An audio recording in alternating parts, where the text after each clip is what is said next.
আজকে একটা ওষুধ নিয়েই আলোচনা করি।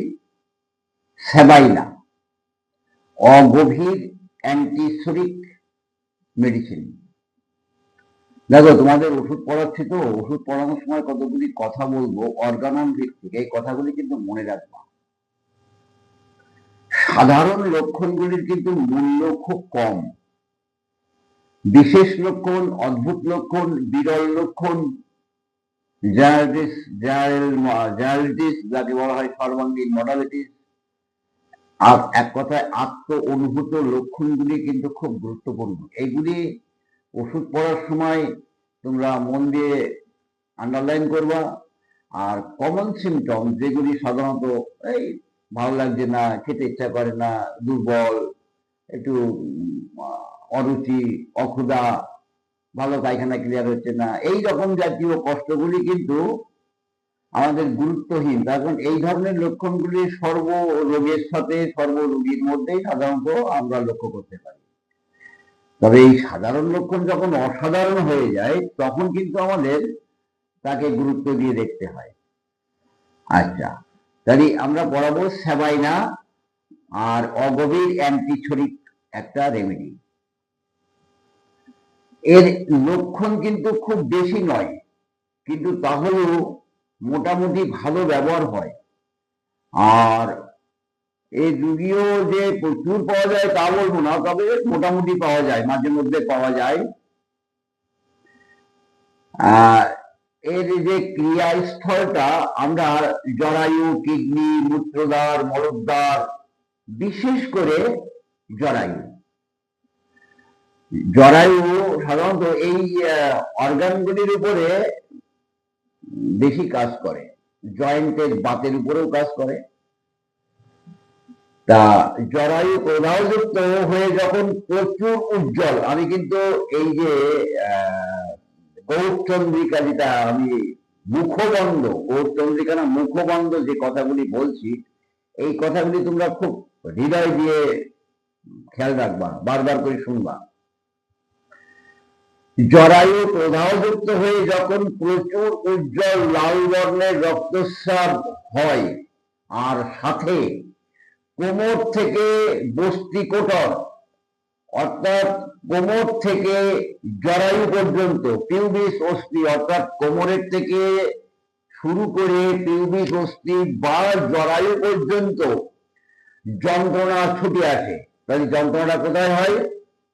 রক্তস্রাবের সাথে কোমরে শুরু হয়, আর সেই যন্ত্রণা কোমর থেকে পিউবিস পর্যন্ত ছুটে আসে, তীরের মতন ছুটে আসে। এবং কখনো কখনো যোনিপথের নিম্ন দিক থেকে, মায়েদের যোনিপথের নিম্ন দিক থেকে ঊর্ধ্ব দিকে ব্যথা ছুটে যায়।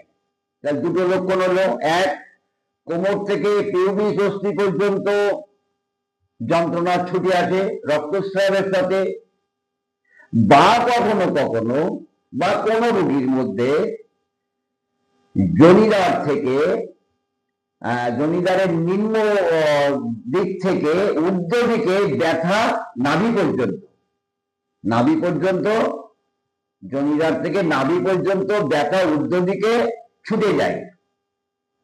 এই যে ব্যথার গতি, প্রকৃতি, এইটা কিন্তু আমাদের সেবাইনাকে চয়েস করার একটা বড় লক্ষণ।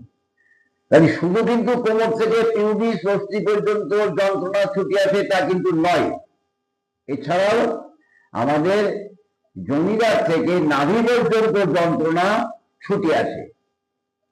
এর সাথে রক্তস্রাব হতে পারে, মূত্রদ্বার দিয়ে রক্তস্রাব হতে পারে, মলদ্বার দিয়ে রক্তস্রাব, তবে বিশেষত জরায়ু দিয়ে রক্তস্রাবই আমরা এর মধ্যে বেশি করে লক্ষ্য করতে পারি। আচ্ছা, এই যে মুখবন্ধ যেটা হলো, এইটাই কিন্তু এর মধ্যে একটা বড় পথপ্রদর্শক লক্ষণ। সেবাইনাকে বোঝার, অনুমান করার, ভাবনা করার বা এই সেবাইনাকে মনে রাখার পক্ষে একটা খুব গুরুত্বপূর্ণ লক্ষণ। আচ্ছা, এইবার আমরা বলবো বিগত জরায়ু প্রদাহযুক্ত হয়ে, আমি আগের কথাটা আবার বলছি, বিগত জরায়ু প্রদাহযুক্ত হয়ে মানে ইনফ্লামেশন হয়ে প্রচুর লাল রক্তস্রাবের সাথে কোমরের ব্যথা, এবং সেই ব্যথা কোমর থেকে পিউবিস অস্থি পর্যন্ত বা জরায়ু পর্যন্ত ছুটে আসে, বা কখনো জনিপথে নাভি পর্যন্ত, জনিপথের ওখান থেকে শুরু করে নাভি পর্যন্ত ছুটে যায়, তীরের ন্যায় ছুটে যাওয়া, তীরের ন্যায় ছুটে যায়। ইহা রক্তস্রাব সামান্য নড়াচড়াতেই বৃদ্ধি পায়। ইহার যে রক্তস্রাব হয়, রক্তস্রাবের সাথে ব্যথার গতিটা এমন, আর সেই রক্তস্রাব আবার নড়াচড়ায় বাড়ে। বুঝা গেল? আচ্ছা, স্ত্রীলোকের ঋতুস্রাব, গর্ভপাত বা প্রসবের পরে কোমর থেকে জরায়ু পর্যন্ত বা জরায়ু থেকে নাভিদেশ পর্যন্ত বা জনিদার থেকে নাভিদেশ পর্যন্ত তীরের মতন যন্ত্রণা ছুটে যায়। দাঁড়িয়ে এটা কখন হতে পারে? ঋতুস্রাব কালে হতে পারে, বা গর্ভপাত, যাকে আমরা অনেক সময় মিসক্যারেজ বা অ্যাবর্শন বলি, বা প্রসবের পরে, তাই মেনস্ট্রুয়েশনে বাচ্চা নষ্ট হয়ে গেলে বা প্রসবের পরে যদি এমন জাতীয় যন্ত্রণা হয়, তাহলে আমরা কিন্তু সাদাইনার কথা মনে করতে পারি। রোগিনী গরমে এবং গান বাজনায় বিরক্তি মনে করে, রোগী গরমে এবং গান বাজনায় বিরক্তি মনে করে। রক্তস্রাবের সাথে যন্ত্রণা, সাধারণত রক্তস্রাবের সাথে যন্ত্রণা কমে যাওয়ার কথা, কিন্তু এখানে দেখা যায় রক্তস্রাবও হয় আর যন্ত্রণাও থাকে। মনে রাখতে হবে, রক্তস্রাবের সাথে যন্ত্রণা, যন্ত্রণার গতি প্রকৃতি এবং তার ক্ষেত্রটা মেনস্ট্রুয়েশন পিরিয়ড, গর্ভপাতের পরে বা প্রসবের পরে। ইহা রক্তস্রাব যেমন প্রচুর উজ্জ্বল লাল হয়, তেমনি রক্তের সাথে কালো কালো বর্ণের চাপ চাপ থাকে। এটা কিন্তু মনে রাখার মতন বিষয়। জরায়ু থেকে যে রক্ত নির্গমন হয় সেটা উজ্জ্বল লাল, তেমনি রক্তস্রাবের সাথে কালো কালো রক্তের চাপ থাকে, ক্লটেড ব্লাড সিক্রেশন। এটা কিন্তু মনে রাখার বিষয়। ওষুধটার মধ্যে একটা অদ্ভুত গুণ আছে, যদিও অগভীর অ্যান্টিশরীর খুব গভীর ক্রিয়া নয়, তাহলে কিছু কিছু দোষ কিন্তু মায়েদের সম্পূর্ণভাবে আরোগ্য হয়ে যায়। যে সমস্ত মায়েদের তৃতীয় বা পঞ্চম মাসে, যে সমস্ত মায়েদের তৃতীয় বা পঞ্চম মাসে গর্ভপাতের প্রবণতা আছে, মিসক্যারেজ বা অ্যাবর্শন, 3 মাসেই বাচ্চা নষ্ট হয়ে যায়, বা 5 মাস পর্যন্ত চললো, তারপর বাচ্চা নষ্ট হয়ে যায়। এইরকম যাদের হয়, তাদের যদি মেনস্ট্রুয়েশনের পূর্বে বা বাচ্চা নষ্ট হয়ে গেলে এমন ধরনের যন্ত্রণার ইতিহাস যদি আমরা ওই রোগীদেরকে কালেকশন করতে পারি, বা যদি রোগীদেরকে এই জাতীয় লক্ষণগুলি থাকে, তাহলে সেই রোগীকে সেই গর্ভস্রাব প্রবণতা আরোগ্য করে দেবে। গর্ভস্রাব হওয়ার যে প্রবণতা, নষ্ট হয়ে যায় বাচ্চা, সেটা কিন্তু আরোগ্য হয়ে যাবে, অর্থাৎ সেই মায়ের গর্ভে সন্তান আসবে। এই যে 3-4টে লক্ষণ আমি বললাম, তার মধ্যে বিশেষ লক্ষণ আবারও বলছি, মায়েদের জরায়ু থেকে, মূত্রদাব থেকে, মলদাব থেকে বা জনিদাব থেকে যে রক্তস্রাব হয় পিরিয়ডিক্যাল, অথবা বাচ্চা নষ্ট হওয়ার পরে, অথবা বাচ্চা ডেলিভারি হওয়ার পর থেকে যে রক্তস্রাব হয়, সেই রক্তস্রাবটা হয় উজ্জ্বল লাল বর্ণের এবং কালো কালো চাপ চাপ, আর সাথে যন্ত্রণা কোমর থেকে জরায়ু পর্যন্ত ছুটে আসে, বা কখনো কখনো কোন রোগীর জনিদার থেকে সেই যন্ত্রণা নাভি পর্যন্ত ছুটে যায়। বুঝা গেল?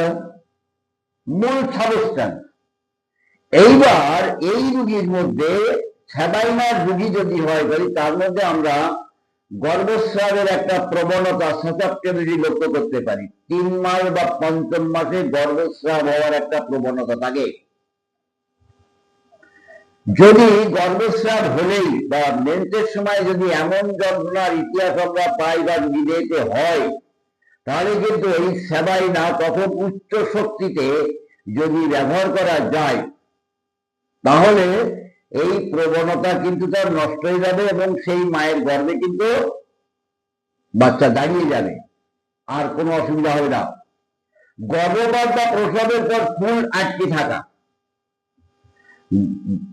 প্রসবের পরে ফুল, গর্ভপাতের পরে বা প্রসবের পরে, গর্ভপাতের পরে বাচ্চা নষ্ট হয়ে গেল কিন্তু প্লাসেন্টা যেটা সেটা নির্গমন হচ্ছে না, বা হয়তো নর্মাল ভাবে বাচ্চা ডেলিভারি হলো সেখানে কিন্তু সেই প্লাসেন্টা বের হচ্ছে না, এবং এই প্লাসেন্টা না বের হওয়ার সাথে সাথে উক্তরূপ ব্যথা যদি হয় আর উক্তরূপ রক্তস্রাব যদি হয়, তাহলে আমরা কিন্তু এই সেবাইনার কথা মনে করতে পারি। স্ত্রীলোকের স্থান পরিবর্তনশীল সন্ধিবাত, স্ত্রীলোকদের স্থান পরিবর্তনশীল সন্ধিবাত মনে রাখবা, এই সন্ধিবাত দেখে কিন্তু ওষুধ হবে না। ওরকম স্থান পরিবর্তনশীল সন্ধিবাত কিন্তু অনেক মেডিসিনের মধ্যে আছে। তাহলে যদি রোগী ওই জাতীয় পিরিয়ডিক্যাল সমস্যা, গর্ভপাতের সমস্যা, বাচ্চা হওয়ার পরে যন্ত্রণার কোনো ক্যারেক্টার ইতিহাস যদি আমরা পাই, তাহলে আমরা ওই স্থান পরিবর্তনশীল সন্ধিবাত বা গোড়ালির তলে ব্যথা, গোড়ালিতে ব্যথা, এবং সেই ব্যথা ঠান্ডা প্রয়োগে উপশম, খানিকটা লিডাম্পলের মতো। কিন্তু লিডাম্পলের রোগী এক জাতীয়, তার সর্ব অঙ্গ থাকে ঠান্ডা, আর সে ঠান্ডায় ভালোবাসে, আরো প্রবাহযুক্ত স্থানে সেই ঠান্ডায় বেশি মানে আরাম পায়, আরাম বোধ করে। আচ্ছা, এমন এমন ব্যথা ঋতুস্রাব বন্ধ থাকলে বৃদ্ধি। তাই এই যে গোড়ালির তলে ব্যথা বা পরিবর্তনশীল জয়েন্টের ব্যথা, ঋতুস্রাব বন্ধ থাকলে তার ব্যথা কিন্তু বাড়ে, এবং ঋতুস্রাব শুরু হলে ব্যথা কমে যায়, আর ব্যথা কিছুই থাকে না। গর্ভ না হয়েও পেটের মধ্যে সন্তান নড়ার অনুভূতি, যেন একটা কিছু নড়ছে, সন্তান নড়ার অনুভূতি, গর্ভ হয়নি তেমন মায়ের যদি পেটে এইরকম অনুভূতি হয়, তাহলে আমরা সেবাইনার কথা মনে করতে পারি, দিতে পারি না যদি ওরকম ইতিহাস না থাকে। কারণ এই লক্ষণটা থুজা, সালফার, প্রকাশ, আরো কতগুলি মেডিসিনের মধ্যে আছে। তাহলে এটা আমাদের চিন্তা করতে হবে। পুংলিঙ্গাগ্র চর্ম, স্ত্রী জনিষ্ঠে বা মলদ্বারে ফুলকপির ন্যায় চুলকানি যুক্ত আঁচিল। তাহলে পুরুষের পুংলিঙ্গের যে চর্ম, সামনের দিকে লিঙ্গাগ্র চর্মে উপরে বা জনিষ্ঠে মলদ্বারে, তাহলে পুংলিঙ্গে জনিষ্ঠে বা মলদ্বারে চুলকানি যুক্ত ফুলকপির ন্যায় আঁচিল, চুলকানি যুক্ত ফুলকপির ন্যায় আঁচিল বা উপমাংশ। এটাও কিন্তু আমাদের এই সেবাইনাদের ট্রিটমেন্ট হয়। আমরা ওইরকম এনাচে বা পুংজননেন্দ্রিয়ে বা স্ত্রী জননেন্দ্রিয়ে যদি এরকম আঁচিল দেখি ফুলকপির মতন ফাটা ফাটা ফিগওয়ার্ড যাকে বলি, আমরা এক কথায় থুজা দিয়ে দিই না। সে থুজার রুগী কিনা জানতে হবে। থুজার যদি রুগী না হয় তাহলে থুজা খাইয়ে নতুন করে আর এক গাদা আঁচিল তৈরি করার কোনো মানে হবে না। আমরা কিন্তু সেখানে যদি সেবাইনা রুগী হয় তাহলে সেবাইনা দিয়ে কিন্তু এই জাতীয় রুগীগুলিকে আরোগ্য করতে পারি। আমরা তুলনীয় হিসাবে ক্যালকেরিয়াকার ইপিকাস, মিলিফোলিয়াম, ভাইবার্নাম ওপোলাস বেল, এই মেডিসিন করা সাধারণত এই স্যাবাইনার সাথে তুলনাযোগ্য। বুঝলে? আচ্ছা, এইবারে যে মডালিটিস আছে, সামান্য নড়াচড়ায়, উত্তাপ এবং গরম ঘরে, সামান্য নড়াচড়ায়, উত্তাপে, গরম ঘরে এবং ঋতুস্রাব বন্ধ থাকলে এবং প্রথম ঋতুস্রাব এবং গর্ভাবস্থায় এর লক্ষণগুলি বাড়ে। আর সকল প্রকার ঠান্ডায় এবং খোলা বাতাসে উপশম, সকল প্রকার ঠান্ডায় এবং খোলা বাতাসে উপশম। মডালিটিসটা মনে রাখবা। এই সামান্য নড়াচড়ায়, উত্তাপে, গরম ঘরে, প্রথম ঋতুস্রাবে এবং গর্ভ অবস্থায়, বা যদি কখনো মেন্স বন্ধ থাকে তাহলে কিন্তু তার রোগ কষ্ট বা রোগী হিসাবে তার সর্বাঙ্গীন জেনারেটিস যেটা, সেটা কিন্তু রোগী অসুস্থ বোধ করে। ঠান্ডায় আর খোলা বাতাসে, সকল প্রকার ঠান্ডায়, সকল প্রকার ঠান্ডা এবং খোলা বাতাসে সে কিন্তু একটু আরাম বোধ করে। রক্তস্রাব অবস্থায় এবং যন্ত্রণাযুক্ত অবস্থায়, রক্তস্রাবে এবং যন্ত্রণার সাথে তরুণ অবস্থায় আমরা এখানে 30, 6, 30 বা 200 শক্তি যথেষ্ট, আরোগ্য করে দেবে। কিন্তু গর্ভস্রাবের প্রবণতা আরোগ্য করতে গেলে, গর্ভস্রাবের প্রবণতা আরোগ্য করতে গেলে 10M বা 50M শক্তি প্রযোজ্য। অন্তত না হলেও প্রথমে 1M, তারপরে 10M, প্রয়োজনে 50M আরোগ্য হয়ে যাবে। তাহলে আশা করি বোঝা গেল। রাখো।